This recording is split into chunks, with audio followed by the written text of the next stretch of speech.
The US Treasury says it has given permission to India to buy Russian oil that is already on ships and stranded at sea. Treasury Secretary Scott Bessent, speaking to Fox Business on March 6th, said the measure is intended to help stabilize oil supplies around the world.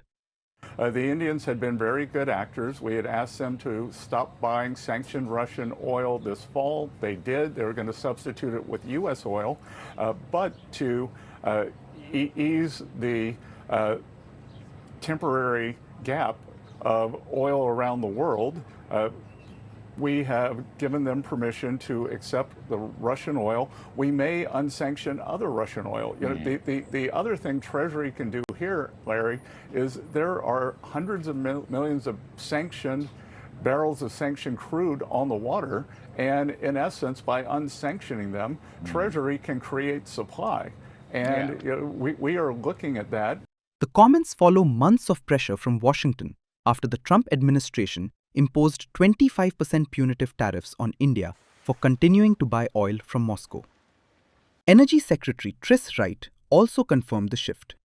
In a post on X, he said the US is allowing our friends in India to take Russian oil already on ships around southern Asia, refine it, and quickly push those barrels back into the global market. In an interview to ABC News Live, Wright stressed that long-term supplies are secure, but the short-term disruption caused by the conflict and constraints in the Strait of Hormuz requires immediate action. He said China's slowdown and delays in taking deliveries have resulted in a large amount of Russian oil simply sitting at sea. Washington has now asked India to absorb those volumes to reduce competition for fresh supplies and ease global prices. On Thursday, the US announced a temporary 30-day waiver for Indian refiners.